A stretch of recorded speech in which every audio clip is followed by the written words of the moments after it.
Good afternoon everyone. रसायन Rahul channel में आप सभी का स्वागत है।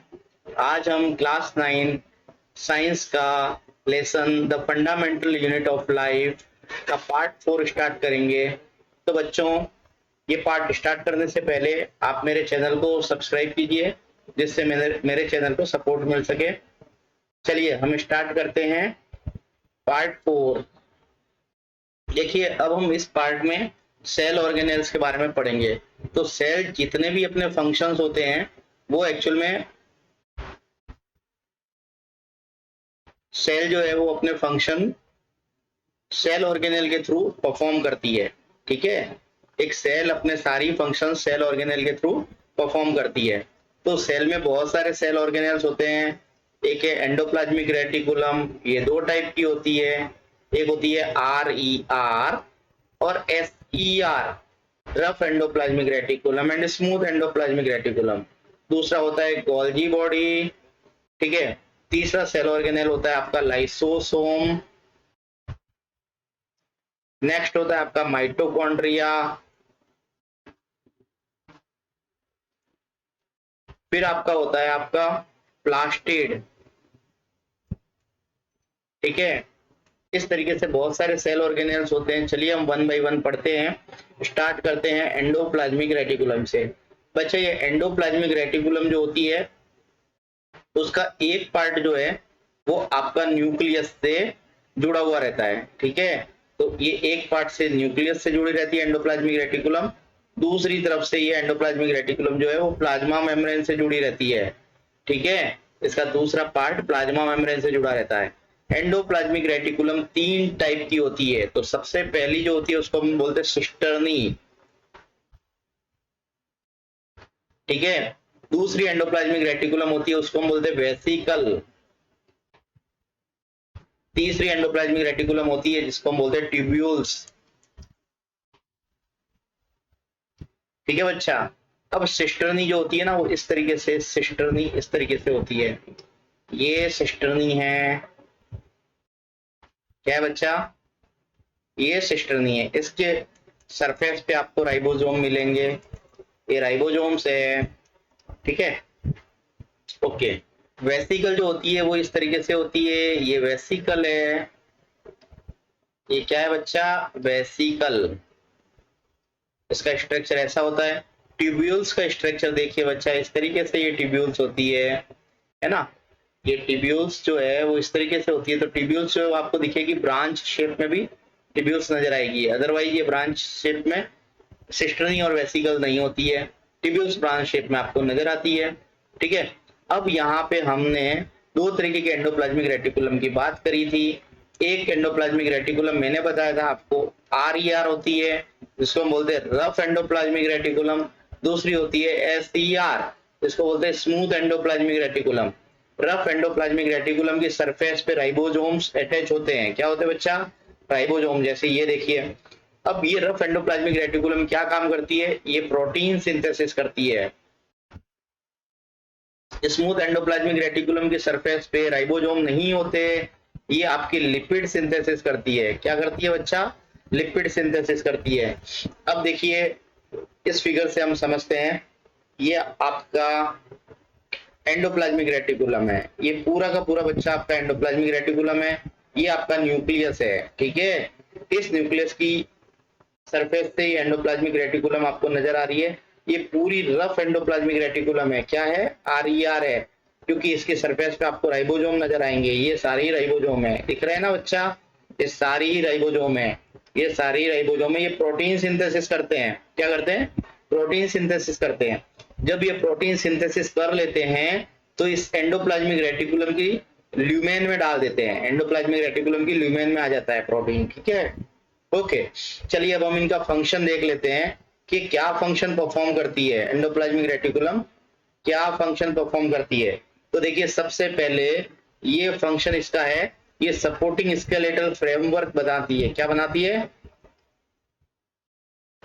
Supporting skeletal framework. किसका स्केलेटल फ्रेमवर्क बनाती है? सेल का। तो सेल को ये सपोर्ट प्रोवाइड करती है। दूसरा ये क्या करती है कि न्यूक्लियर मटेरियल को साइटोप्लाज्म में ट्रांसफर करने के लिए पाथवे प्रोवाइड करती है। ठीक है, तो न्यूक्लियर मटेरियल जो होता है, न्यूक्लियर मटेरियल वो थ्रू एंडोप्लाज्मिक रेटिकुलम साइटोप्लाज्म में ट्रांसफर होता है। ठीक है बच्चा, ओके। तो या फिर साइटोप्लाज्म में, या फिर एक सेल से दूसरी सेल में, अदर सेल में भी ये ट्रांसफर होता है। तो ये न्यूक्लियर मटेरियल का ट्रांसफर करने के काम में भी आती है। दूसरा, ये बहुत सारी स्मूथ एंडोप्लाज्मिक रेटिकुलम आपकी, मैंने बताया था, फैट को सिंथेसिस करती है। किसको बच्चा? फैट। फैट को हम लिपिड भी बोलते हैं, लिपिड का भी सिंथेसिस करती है, फैट का सिंथेसिस करती है। इसके अलावा ये कोलेस्ट्रॉल, जैसे आप देखिए स्टीरोल, स्टीरोल स्टीरोल है ना, या स्टीरॉइड्स, या फिर कोलेस्टेरॉल, ये सारे लिपिड है, इसका सिंथेसिस करती है। ये बहुत सारे एंजाइम्स का भी सिंथेसिस करती है। क्या करती है? एंजाइम्स का भी सिंथेसिस करती है। इसके अलावा आपके स्मूथ एंडोप्लाज्मिक रेटिकुलम, जिसकी सरफेस पे राइबोसोम नहीं होते, उसकी बात कर रहे हैं, वो फैट और लिपिड सिंथेसिस करती है। इसके अलावा जो आपके जो वर्टिब्रेट्स होते हैं ना, वर्टिब्रेट्स के लीवर की स्मूथ एंडोप्लाज्मिक रेटिकुलम डिटॉक्सिफिकेशन का काम करती है। बच्चा, डिटॉक्सिफिकेशन क्या होता है? टॉक्सिक मटेरियल को रिमूव करना, या टॉक्सिक मटेरियल को नॉन टॉक्सिक मटेरियल में कन्वर्ट करना, वो करता है लीवर की स्मूथ एंडोप्लाज्मिक रेटिकुलम। जो reticulum, endoplasmic reticulum, smooth endoplasmic reticulum liver में होती है, वो डिटॉक्सिफिकेशन का काम करती है। इसके अलावा आपका रफ एंडोप्लाज्मिक रेटिकुलम, अभी तक स्मूथ एंडोप्लाज्मिक रेटिकुलम की बात करी थी मैंने, रफ एंडोप्लाज्मिक रेटिकुलम लाइसोसोम्स के डाइजेस्टिव एंजाइम बनाती है, डाइजेस्टिव एंजाइम फॉर्म करती है। तो ये क्या करती है बच्चा? प्रोटीन सिंथेसिस करती है। क्या करती है? प्रोटीन सिंथेसिस करती है। तो जितने भी प्रोटीन, सारे एंजाइम जो होते हैं वो प्रोटीनेशियस नेचर के होते हैं। ठीक है, तो सारे एंजाइम या प्रोटीन का सिंथेसिस कौन करती है? रफ एंडोप्लाज्मिक रेटिकुलम करती है। ठीक है, इसके अलावा आप देखिए, ये बहुत सारी सेल्यूलर मेम्ब्रेन बनाती है। क्या बनाती है? Cellular membrane. तो आपको पता है सेल्यूलर मेम्ब्रेन का फॉर्मेशन करती है, और आपको पता है कि प्लाज्मा मेम्ब्रेन भी एक सेल्यूलर मेम्ब्रेन है, इसका भी फॉर्मेशन करती है। ठीक है, कौन करती है? Rough endoplasmic reticulum. तो यहाँ पे सिर्फ रफ एंडोप्लाज्मिक रेटिकुलम नहीं होता, यहाँ पे बहुत सारे सेल ऑर्गेनेल मिलके आपका प्लाज्मा मेम्ब्रेन का फॉर्मेशन करता है, या फिर सेल मेम्ब्रेन को बनाती है। उस प्रोसेस को हम क्या बोलते हैं? Membrane biogenesis.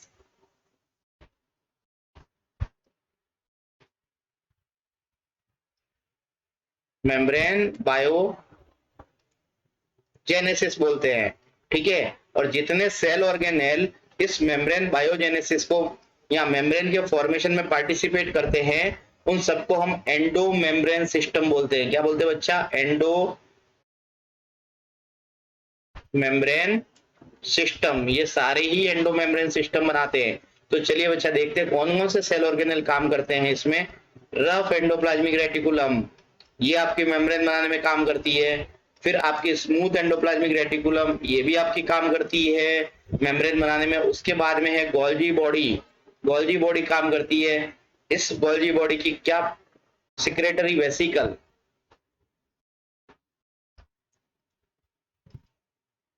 ये काम करती है, और ये सब मिलके क्या बनाती है? प्लाज्मा मेम्ब्रेन बनाती है।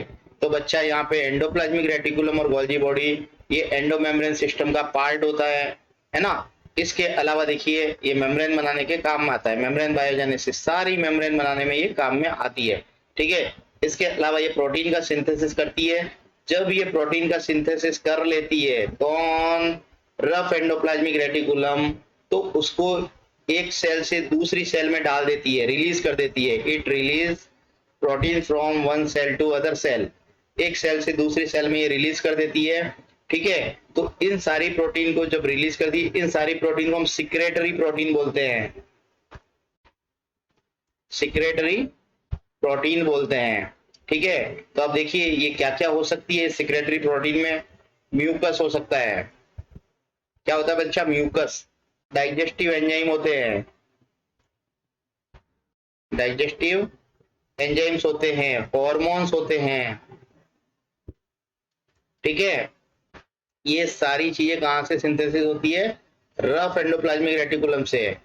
और ये सारी प्रोटीन सिंथेसिस करते हैं, सारी प्रोटीन सिक्रेटरी प्रोटीन होती हैं जो एक सेल से दूसरी सेल में रिलीज कर दी जाती है, मतलब एक सेल से रिलीज हो जाती है। ओके बच्चा, तो ये सारी फंक्शन आपको समझ में आ गए होंगे हमारे एंडोप्लाज्मिक रेटिकुलम के। ओके, अब हम बात करते हैं गोल्जी बॉडी के बारे में। बच्चा ये हो गया आपका गोल्जी बॉडी, पढ़ेंगे अब हम, ठीक है। अब ये गोल्जी बॉडी देखिए बच्चा, गोल्जी बॉडी क्या होती है? गोल्जी बॉडीज को गोल्जी एपरेटस भी बोलते हैं, ठीक है। गोल्जी बॉडी को क्या बोलते हैं? गोल्जी एपरेटस भी बोलते हैं।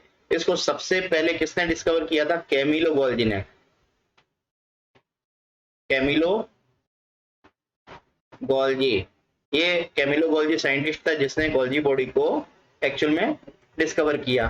तो इसने कहां से डिस्कवर किया? ओवल की नर्व सेल से, ओवल की नर्व सेल से, ठीक है। नर्व सेल से इसको डिस्कवर किया। ये आपने अभी मैंने आपको बात की एंडोप्लाज्मिक रेटिकुलम की, तो गोल्जी बॉडी क्या होती है बेटा? एंडो मेम्ब्रेन सिस्टम का पार्ट होती है, ठीक है। एंडो मेम्ब्रेन सिस्टम का पार्ट होती है, मतलब ये क्या करती है? मेम्ब्रेन फॉर्मेशन में पार्टिसिपेट करती है ना, इसलिए उसको एंडो मेम्ब्रेन सिस्टम का पार्ट कहते हैं हम। ये एक्चुअल में पैरेलरी अरेंज होती है। देखिए ये बच्चा, ये पैरेलर अरेंज दिख रही है आपको, ये पैरेलरी अरेंज होती है, ठीक है। ये फ्लैटेंड होती है और मेम्ब्रेन बाउंड वेसिकल्स होती है, ठीक है।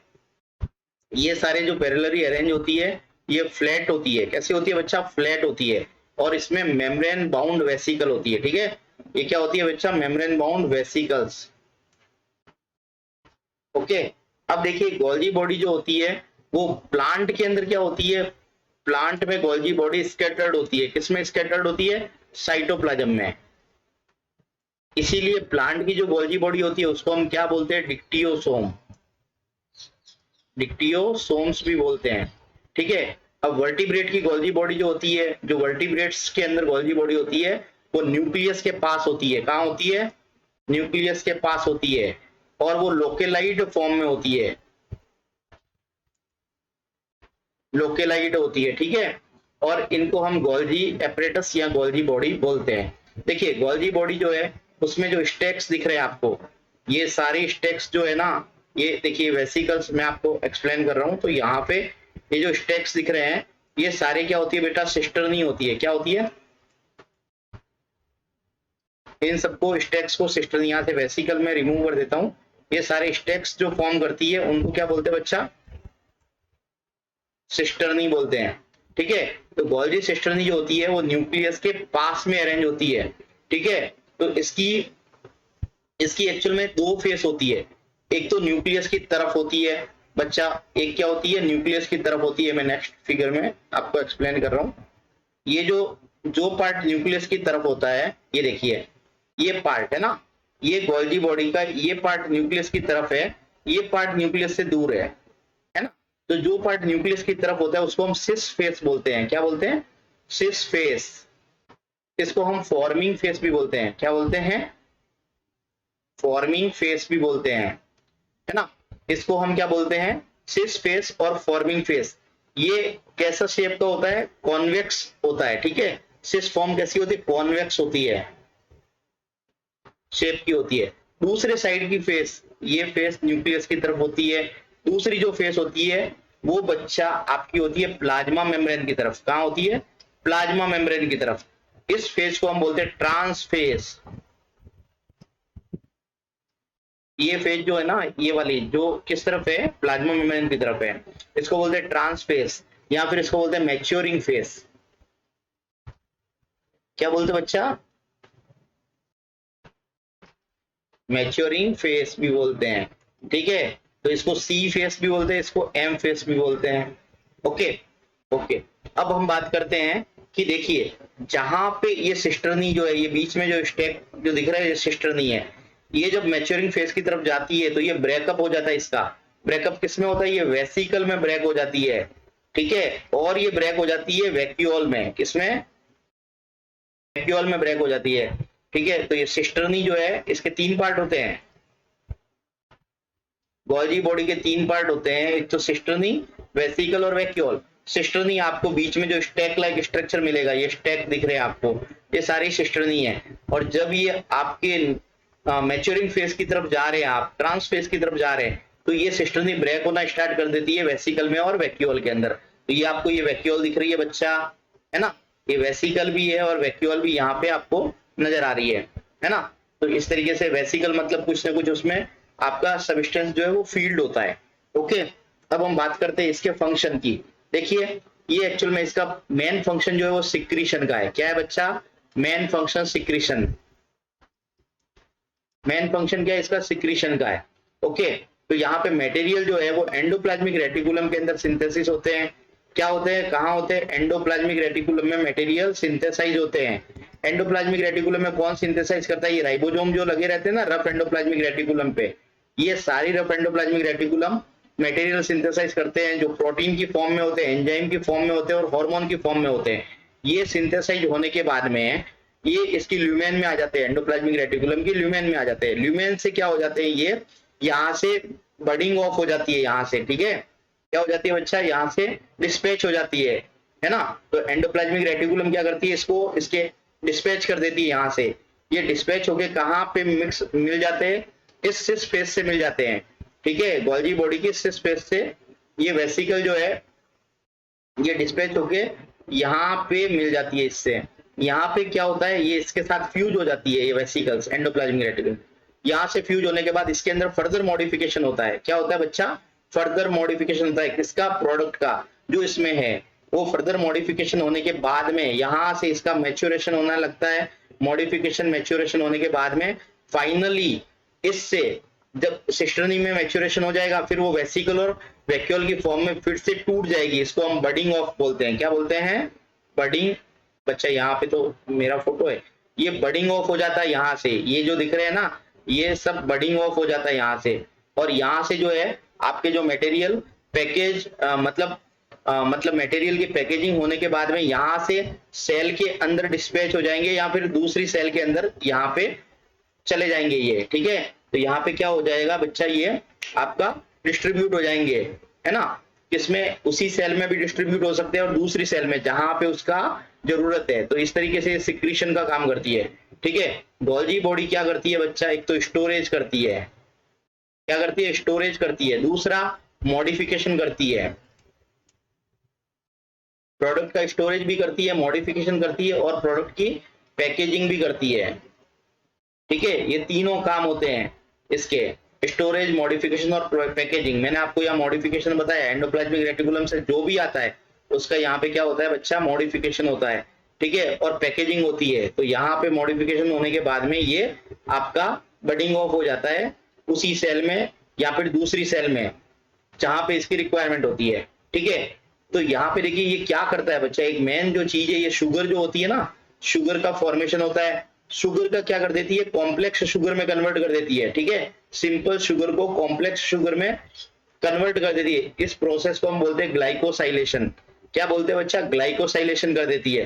ठीक है, ये लाइसोसोम के प्रोडक्शन में मतलब डायरेक्टली इन्वॉल्व होती है। गोल्जी बॉडी किसमें इन्वॉल्व होती है? लाइसोसोम। लाइसोसोम के फॉर्मेशन में डायरेक्टली इन्वॉल्व होती है। ये प्लाज्मा मेम्ब्रेन के फॉर्मेशन में इन्वॉल्व होती है ना, एंडोमेम्ब्रेन सिस्टम बना के। सेल वॉल का भी फॉर्मेशन करती है। कौन करती है? Golgi body. प्लाज्मा मेम्ब्रेन और सेल वॉल दोनों का फॉर्मेशन करती है। ओके, तो ये सारे मैंने आपको बता दिया। ये एक्चुअल में सारे फंक्शन मैंने आपको एक्सप्लेन कर दिए गोल्जी बॉडी के। चलिए, समझ में आ गया होगा आप लोगों को बच्चा। अब हम बात करते हैं लाइसोसोम की, है ना। लाइसोसोम की बात करते हैं। देखिए, लाइसोसोम जो है उसको सबसे पहले किसने डिस्कवर किया था? डी डुवे ने। किसने किया था? डी डुवे ने। ये एक्चुअल में एक क्रिश्चियन था जिसने रेट की लीवर सेल से लाइसोसोम को डिस्कवर किया। रेट लीवर सेल, इससे क्या किया था आप? इसने लाइसोसोम को डिस्कवर किया। तो लाइसोसोम जो होता है एक्चुअल में डाइजेस्टिव फंक्शन होता है। क्या होता है बच्चा? इसका डाइजेस्टिव फंक्शन होता है, डाइजेशन में हेल्प करता है। क्या करता है, डाइजेशन में हेल्प करता है। ठीक है, तो ये एक्चुअल में क्या करता है कि जितने भी सेल्यूलर मेटाबॉलिज्म में डिस्टरबेंस होता है, तो जिससे सेल्यूलर मेटाबॉलिज्म में जो डिस्टरबेंस होता है जिससे सेल डैमेज हो जाती है, क्या हो जाती है, सेल डैमेज हो जाती है ना, तो लाइसोसोम क्या करता है, बस्ट हो जाता है और उस डैमेज सेल को क्या कर देता है, पूरी तरीके से डाइजेस्ट कर देता है, अपनी ही सेल को डाइजेस्ट कर देता है ना।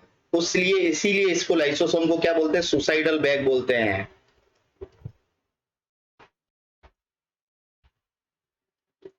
क्या बोलते हैं बच्चा, suicidal bags of cell, cell के सुसाइडल बैग्स बोलते हैं। इनका स्ट्रक्चर देखिए इस तरीके से, ये सिंगल मेम्ब्रेन से बाउंडेड होता है। कैसी होती है इसकी मेम्ब्रेन, सिंगल मेम्ब्रेन होती है। ठीक है, तो सेल मेम्ब्रेन यूनिट मेम्ब्रेन नहीं होती है, डबल मेम्ब्रेन नहीं होती है, ये सिंगल मेम्ब्रेन होती है। ठीक है, तो यहाँ लाइसोसोम किससे फॉर्म होते हैं, अभी मैंने बताया था आपको, लाइसोसोम गोल्जी एपरेटस से, यहाँ गोल्जी एपरेटस या फिर गोल्जी बॉडी से लाइसोसोम फॉर्म होते हैं, या फिर लाइसोसोम एंडोप्लाज्मिक रेटिकुलम के ट्यूब्यूल से फॉर्म होते हैं। ठीक है, अब लाइसोसोम जो होते हैं उसके अंदर क्या होता है, ये सब आपको येलो कलर का दिख रहा है ना, ये सारी डाइजेस्टिव एंजाइम है।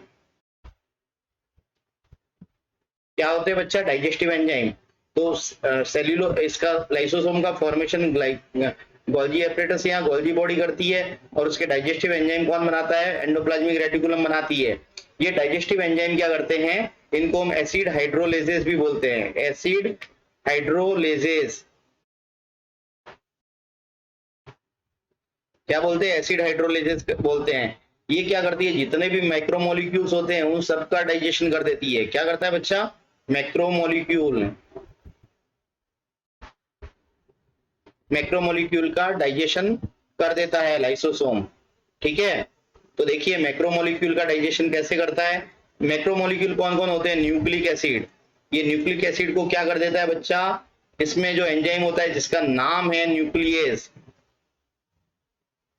ये आपका न्यूक्लिक एसिड को डाइजेस्ट कर देता है। इसके बाद में ये प्रोटीन को डाइजेस्ट करने वाले भी एंजाइम होते हैं, इनका नाम है प्रोटीएस। ठीक है, ये पॉलीसेकेराइड, उसको भी डाइजेस्ट कर देते हैं, उसका नाम है एक्चुअल में, पॉलीसेकेराइड को डाइजेस्ट करने वाले एंजाइम का नाम होता है ग्लाइकोसाइडेज। इसके अलावा ये लिपिड को भी डाइजेस्ट कर देते हैं, ये सारे मैक्रोमोलिक्यूल है उनको डाइजेस्ट कर रहे हैं कौन, आपके एसिड हाइड्रोलेजेस ऑफ लाइसोसोम्स, ये एंजाइम होते हैं लाइपेज। ठीक है, और ये क्या कर देते हैं बेटा, उन सबको डाइजेस्ट कर देता है और सारी ऑर्गेनिक मॉलिक्यूल्स को डाइजेस्ट कर देता है। ठीक है, इसके अलावा लाइसोसोम जो होता है वेस्ट डिस्पोजल सिस्टम फॉर्म करता है। क्या करता है, वेस्ट डिस्पोजल,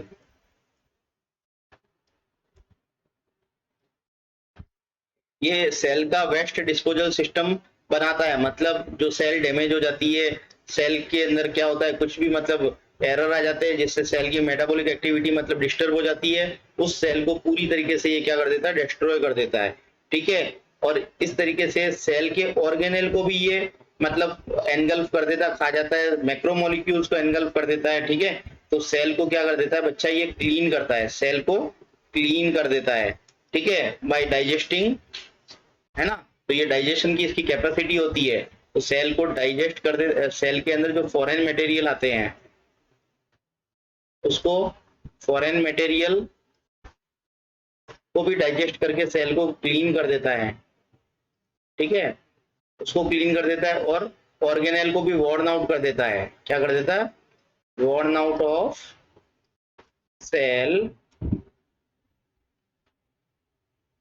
ऑर्गेनेल्स।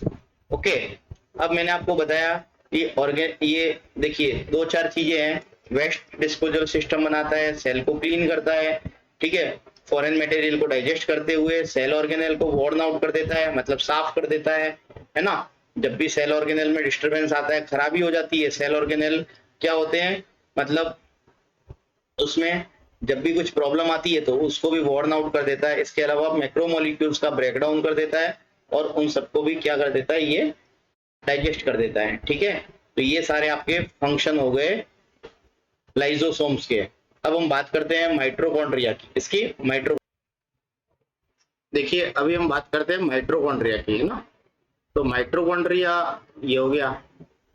देखिए माइटोकॉन्ड्रिया जो होता है उसको सबसे पहले डिस्कवर किया माइटोकॉन्ड्रिया को पॉलीकर ने। किसने किया?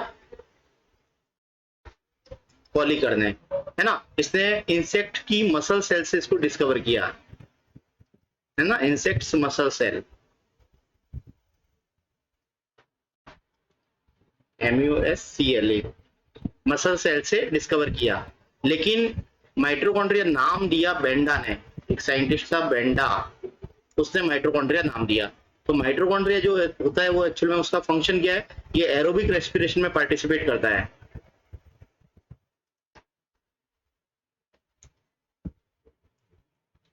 ठीक है, तो जितने भी यूकैरियोटिक सेल होती है उनमें सब में एरोबिक रेस्पिरेशन कौन करता है? माइटोकॉन्ड्रिया करता है।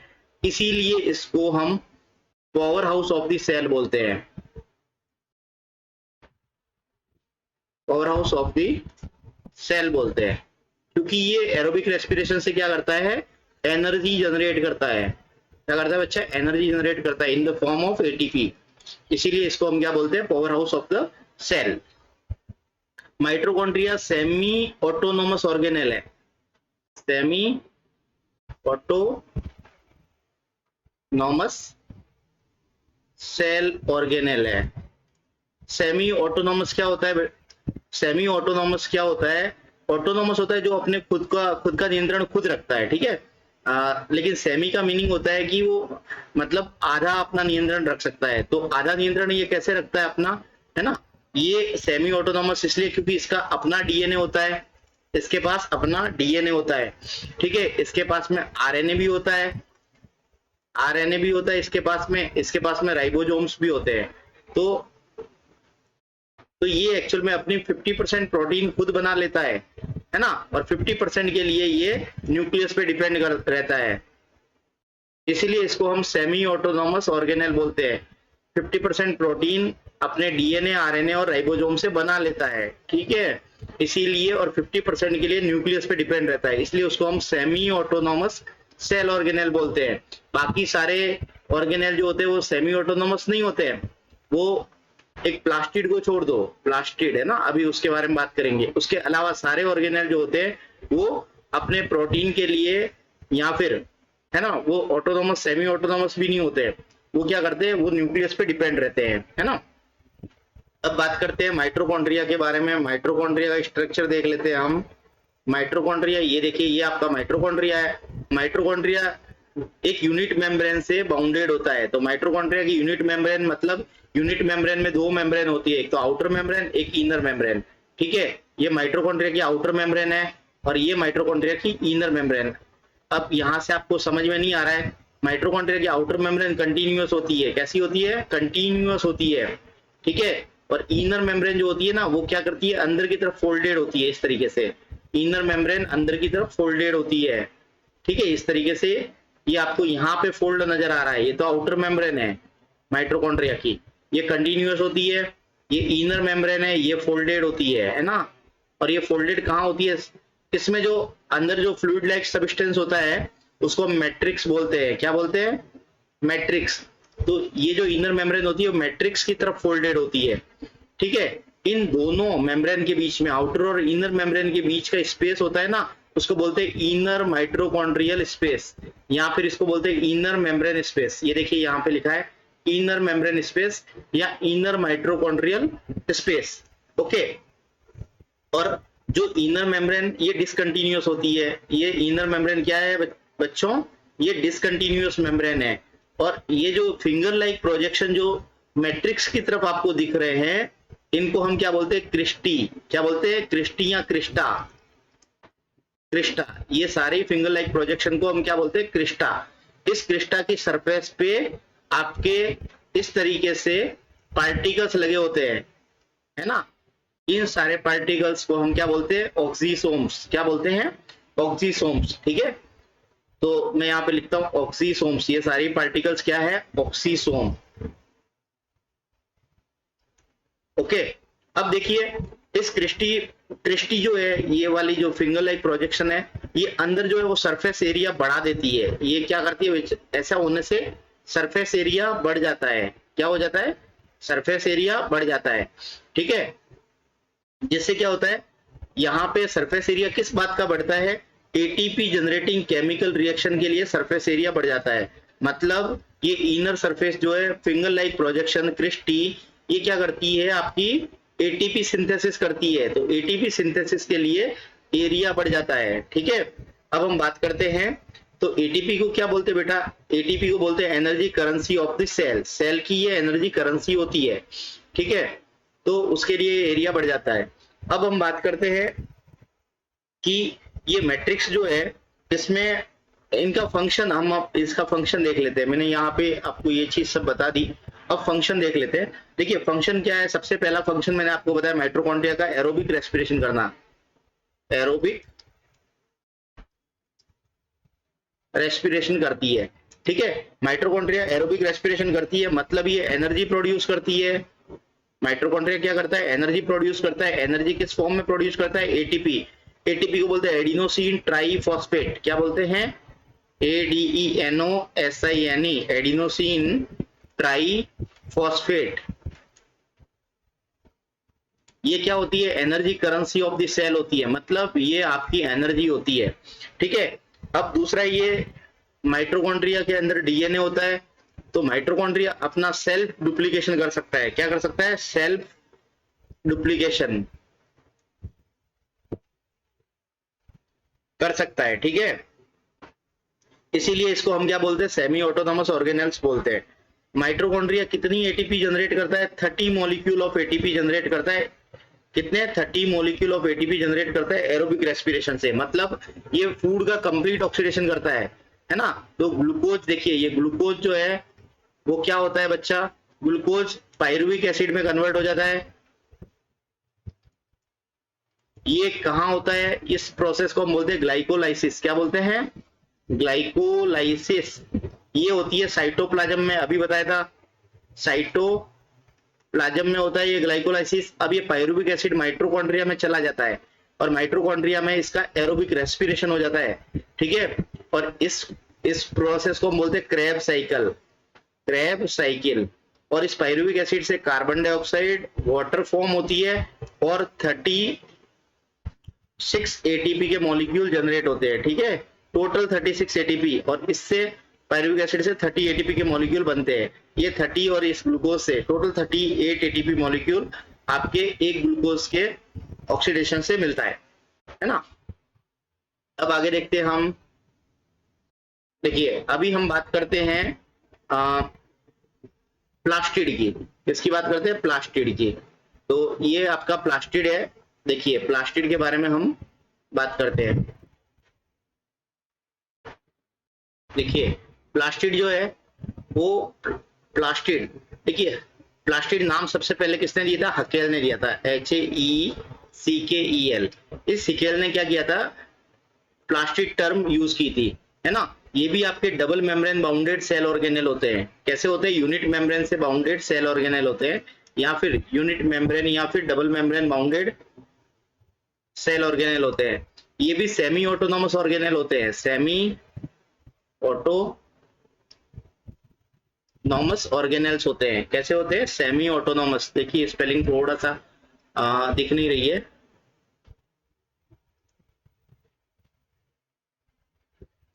सेमी ऑटोनॉमस ऑर्गेनेल्स इसलिए होता है क्योंकि इसमें भी अपना डीएनए होता है, इसमें आरएनए होते हैं, इसमें भी राइबोसोम्स होते हैं, और ये अपनी प्रोटीन खुद सिंथेसिस करते हैं, और यहाँ पे प्लास्टिड भी डिवाइड करते हैं डीएनए की वजह से। ठीक है, ये लार्जेस्ट सेल ऑर्गेनेल होते हैं, प्लांट सेल में होते हैं, केवल प्लांट सेल में पाए जाते हैं, और प्लांट सेल के अंदर ये लार्जेस्ट सेल ऑर्गेनेल्स होते हैं। ओके, तो प्लास्टिड को 3 पार्ट में डिवाइड किया, किसने किया, शिम्पर ने, है ना। तो प्लास्टिड को 3 पार्ट में डिवाइड किसने किया, शिम्पर ने। देखिए ये आपके प्लास्टिड है, 3 तरीके के प्लास्टिड होते हैं। कितने तरीके के होते हैं, 3 तरीके के। एक तो क्लोरोप्लास्ट होता है, दूसरा होता है आपका क्रोमोप्लास्ट, और तीसरा होता है आपका ल्यूकोप्लास्ट। ये 3 तरीके के प्लास्टिड होते हैं, ये आपस में इंटर कन्वर्जेबल होते हैं, मतलब एक दूसरे में कन्वर्ट होते रहते हैं। तो ये तो आपका क्लोरोप्लास्ट है। ठीक है, देखिए ये क्लोरोप्लास्ट है आपका। अब देखिए यहाँ पे क्या होता है, क्लोरोप्लास्ट जो होते हैं वो फोटोसिंथेटिक होते हैं। क्या होते हैं बच्चा, फोटो मतलब फोटोसिंथेसिस का काम करते हैं। ठीक है, ये ग्रीन कलर के पिगमेंट होते हैं। कैसे होते हैं? Green pigment. ओके, ये लीव्स के अंदर होते हैं। क्लोरोप्लास्ट कहाँ होते हैं? ये क्लोरोप्लास्ट फोटोसिंथेटिक होते हैं, मतलब फोटोसिंथेसिस करके अपना फूड खुद बनाते हैं। ग्रीन कलर के पिगमेंट होते हैं और लीव्स में पाए जाते हैं। ठीक है, इसके अलावा दूसरे जो होते हैं क्रोमोप्लास्ट, जैसे आप ये क्रोमोप्लास्ट है। क्या है? ये नॉन फोटोसिंथेटिक पिगमेंट होते हैं। नॉन फोटोसिंथेटिक पिगमेंट होते हैं, मतलब फोटोसिंथेसिस में पार्टिसिपेट नहीं करते। ये ग्रीन कलर के अलावा दूसरे सारे ही कलर के होते हैं, जैसे ये रेड कलर के हो सकते हैं, ऑरेंज कलर के पिगमेंट हो सकते हैं, येलो कलर के पिगमेंट हो सकते हैं, लेकिन ये ग्रीन कलर के नहीं होते। तो ये कहाँ पे पाए जाते हैं? फ्रूट्स में होते हैं। किसमें? फ्रूट्स और फ्लावर्स में होते हैं। ठीक है, उसमें क्रोमोप्लास्ट मिलते हैं। तीसरे कलर के पिगमेंट्स होते हैं आपके, उसको बोलते हैं ल्यूकोप्लास्ट। क्या बोलते हैं? ल्यूकोप्लास्ट। ल्यूकोप्लास्ट भी नॉन फोटोसिंथेटिक पिगमेंट होते हैं। नॉन फोटोसिंथेसिक सिंथेटिक पिगमेंट, मतलब ये फोटोसिंथेसिस में पार्टिसिपेट नहीं करते, फोटोसिंथेसिस नहीं करते। ये कलरलेस होते हैं। कैसे होते हैं? कलरलेस होते हैं। कैसे होते हैं? कलरलेस, इसका कोई कलर नहीं होता। और ये न्यूट्रिएंट को स्टोर करते हैं। क्या करते हैं? न्यूट्रिएंट को स्टोर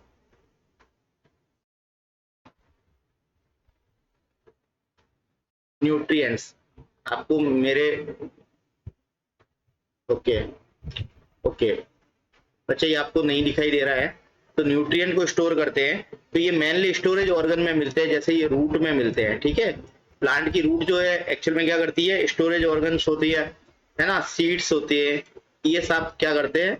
एक्चुअल में ल्यूकोप्लास्ट होते हैं इनमें, जो क्या करते हैं? स्टोरेज, न्यूट्रिएंट को स्टोर करने का काम करते हैं। ओके, आपको यहाँ पे दिखाई नहीं दे रहा होगा ल्यूकोप्लास्ट के बारे में। और फोटोसिंथेटिक देखिए, मैं यहाँ लिख देता हूँ। ये जो है ना, ये आपके क्लोरोप्लास्ट है ना, क्लोरोप्लास्ट लीव्स में होते हैं। ठीक है, और ये ल्यूकोप्लास्ट, ये क्या है? ल्यूकोप्लास्ट। ये क्या होते हैं? नॉन फोटोसिंथेटिक होते हैं। क्या होते हैं? नॉन फोटोसिंथेटिक होते हैं, कलरलेस होते हैं। ओके, अब आपको दिख रहा होगा। चलिए आगे देखते हैं हम। चलिए अभी बात करते हैं, ये तो हो गया। अब हम बात करते हैं क्लोरोप्लास्ट के बारे में। अच्छा, क्लोरोप्लास्ट जो होते हैं वो मैंने अभी बताया आपको, ये ग्रीन कलर के पिगमेंट होते हैं। कैसे होते हैं? ग्रीन कलर के पिगमेंट होते हैं। और इसमें ग्रीन कलर का जो पिगमेंट होता है उसको हम क्या बोलते हैं? क्लोरोफिल। ठीक है, ग्रीन कलर का पिगमेंट होता है क्लोरोफिल। ये पिगमेंट जो होता है सनलाइट को ट्रैप करते हैं। क्या करते हैं? सनलाइट को ट्रैप करते हैं। और सनलाइट को ट्रैप करके क्या करते हैं? फोटोसिंथेसिस करते हैं। ठीक है, ये फोटोसिंथेसिस करते हैं। तो फोटोसिंथेसिस करके क्या करता है? अपना फूड बनाते हैं। तो क्लोरोप्लास्ट मेनली कहां पाए जाते हैं? लीव्स के अंदर। ठीक है, लीव्स की मीजोफिल सेल में होते हैं। कहां होते हैं? मीजोफिल सेल में, मीजोफिल सेल्स ऑफ लीव्स में मिलते हैं। इनका स्ट्रक्चर देखते हैं। देखिए इसका स्ट्रक्चर कैसा होता है। ये आपका क्लोरोप्लास्ट है। तो क्लोरोप्लास्ट के अंदर जो मैट्रिक्स होती है, ये जो मैट्रिक्स है ना, इस मैट्रिक्स को क्या बोलते हैं? ये सारी मैट्रिक्स है क्लोरोप्लास्ट की, उसको हम बोलते हैं स्ट्रोमा। मैट्रिक्स क्या कहलाती है? स्ट्रोमा कहलाती है। और क्लोरोप्लास्ट भी डबल यूनिट मतलब डबल मेम्ब्रेन सिस्टम से बाउंडेड होते हैं। एक तो इसकी आउटर मेम्ब्रेन होती है, ये वाली मेम्ब्रेन आउटर मेम्ब्रेन है। इसके अंदर एक इनर मेम्ब्रेन भी होती है। ठीक है, ये इनर मेम्ब्रेन है ना। तो ये इनर मेम्ब्रेन, ये आउटर मेम्ब्रेन, ये आउटर मेम्ब्रेन यहाँ पे दिखा दी है ना। इस तरीके से ये यूनिट मेम्ब्रेन का बना होता है। ओके, अब देखिए इसके इसके अंदर ये दो मेम्ब्रेन के जस्ट अंदर की तरफ स्ट्रोमा के अंदर बहुत सारे फ्लैटर्ड मेम्ब्रेनस सैक्स होते हैं। ठीक है, मतलब फ्लैट जो है, फ्लैटर्ड मेम्ब्रेनस सैक्स। तो ये सेक्स लाइक स्ट्रक्चर होते हैं। उन सबको हम क्या बोलते हैं? जो स्ट्रोमा में होते हैं, ये स्ट्रोमा के अंदर ये फ्लैट मेम्ब्रेन लाइक स्ट्रक्चर जो होते हैं उसको हम बोलते हैं थाइलेकोइड। क्या बोलते हैं? ये थाइलेकोइड्स होते हैं, है ना। और थाइलेकोइड्स जो होते हैं ना वो क्या करते हैं, स्टैक फॉर्मेशन करते हैं। क्या करते हैं आपके, स्टैक फॉर्मेशन करते हैं। स्टैक्स कैसे होते हैं बच्चा, स्टैक होते हैं पाइल्स ऑफ कॉइन के जैसे, पाइल्स ऑफ कॉइन। जैसे एक कॉइन को आप दूसरे, ये आपका एक, ये जो दिख रहा है ना बच्चा, ये आपका थाइलेकोइड है। क्या है थाइलेकोइड, एक थाइलेकोइड को दूसरे थाइलेकोइड के ऊपर रखो, तीसरे थाइलेकोइड के ऊपर रखो, मतलब एक कॉइन के ऊपर दूसरा कॉइन, तीसरा कॉइन, इस तरीके से स्टैक फॉर्मेशन को हम बोलते हैं ग्रेना। क्या बोलते हैं, ग्रेना।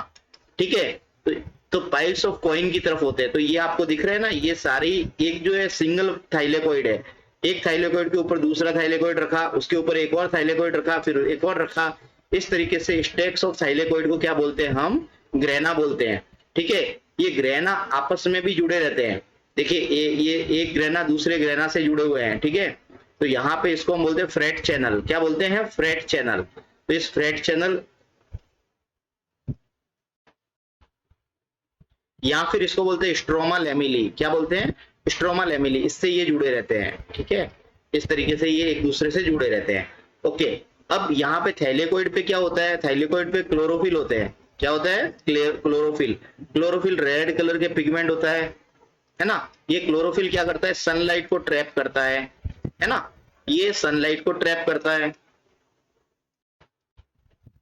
और फोटोसिंथेसिस करता है ना, यानी फोटोसिंथेसिस करता है। तो यहाँ पे दो तरीके की रिएक्शन चलती है। क्या करती है, दो तरीके की रिएक्शन चलती है। तो ग्रेना, ये जो ग्रेना होते हैं, मैं यहाँ पे वापस लिख देता हूं। तो देखिए ये ग्रेना जो होते हैं वो क्या करते हैं, इस ग्रेना में लाइट रिएक्शन चलती है, लाइट रिएक्शन, लाइट रिएक्शन चलती है। ठीक है, लाइट रिएक्शन मतलब लाइट की प्रेजेंस में रिएक्शन होती है। यहाँ पे वाटर का हाइड्रोलाइसिस होता है। ये वाटर जो होता है ना, उसका वो वाटर टूट जाता है, उसको बोलते हैं हाइड्रोलाइसिस ऑफ वाटर बोलते हैं। ठीक है, और दूसरा जो स्ट्रोमा था आपका, ये जो है ना, ये फ्लूइड लाइक ये मैट्रिक्स है, इसको स्ट्रोमा बोलते हैं।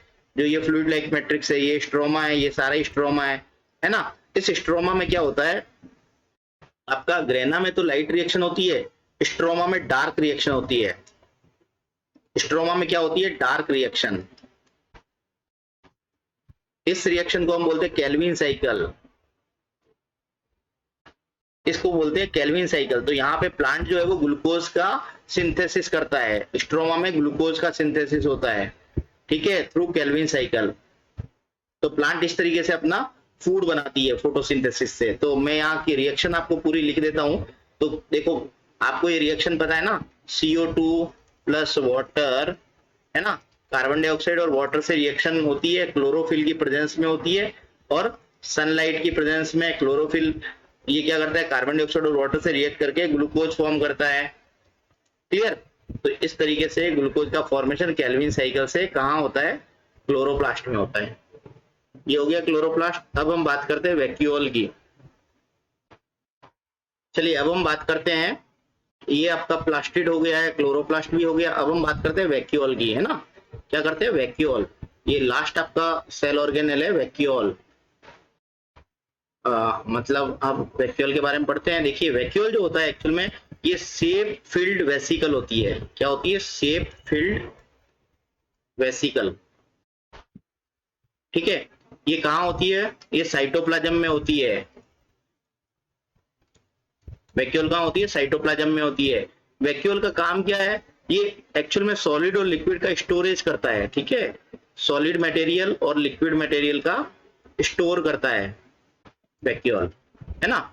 अब प्लांट के अंदर प्लांट का 50 से 90% वॉल्यूम वैक्यूल ऑक्यूपाई कर देती है। कितना, 50 से 90% of volume occupied by vacuole, है ना, इन प्लांट सेल। तो टोटल वॉल्यूम का इतना कर देती है। देखिए ये आपका प्लांट सेल है ना, ये आपकी वैक्यूल है। प्लांट सेल के अंदर ये वैक्यूल है। ये वैक्यूल जो होती है इसमें मेनली क्या होता है बच्चा, सेल शेप होता है, सेल शेप होता है। ठीक है, ये लिक्विड लाइक सब्सटेंस होता है जिसको हम सेल शेप कहते हैं। इसकी जो मेम्ब्रेन होती है, ये वैक्यूल की मेम्ब्रेन है, इसको हम बोलते हैं टोनोप्लास्ट। क्या बोलते हैं, टोनोप्लास्ट। ये टोनोप्लास्ट जो होती है वो सेमी परमिएबल होती है। क्या होती है, सेमी परमिएबल होती है। ठीक है, और सेल शेप ये क्या करती है, सेल शेप जो होता है इसके अंदर ये सेल को टर्जिडिटी और रिजिडिटी प्रोवाइड करती है। क्या करती है, टर्जिडिटी एंड रिजिडिटी प्रोवाइड करती है सेल को। कौन करती है? Cell shape. ओके, इसके अलावा वैक्यूल जो होती है उसके अंदर एमिनो एसिड्स का स्टोरेज होता है ना। किसका स्टोर करती है? एमिनो एसिड का स्टोर करती है, शुगर का स्टोर करती है ये। इसके अलावा ऑर्गेनिक एसिड्स का स्टोर करती है, पूरा लिख देता हूं, ऑर्गेनिक एसिड्स का स्टोर करती है ये। इसके अलावा कुछ प्रोटीन्स का भी स्टोरेज होता है यहाँ पे, ठीक है। ये सब आपके जो स्टोरेज फूड आइटम को स्टोर करती है। इसके अलावा देखिए ये क्या करती है? वेस्ट प्रोडक्ट को भी स्टोर करती है, वेस्ट प्रोडक्ट को भी स्टोर करती है। जैसे वेस्ट प्रोडक्ट प्लांट के क्या क्या होते हैं? टेनिन, रेजिन, है ना, इन सबको भी स्टोर करती है। मेटाबॉलिक वेस्ट होते हैं प्लांट के, उनको स्टोर करती है। इसके अलावा आपने देखा होगा अमीबा के अंदर भी वैक्यूल होती है। ये आपका अमीबा है, अमीबा में एक वैक्यूल होती है। इस वैक्यूल को क्या बोलते हैं हम? ये अमीबा है। क्या है? अमीबा के वैक्यूल को बोलते हैं हम कॉन्ट्रैक्टाइल वैक्यूल।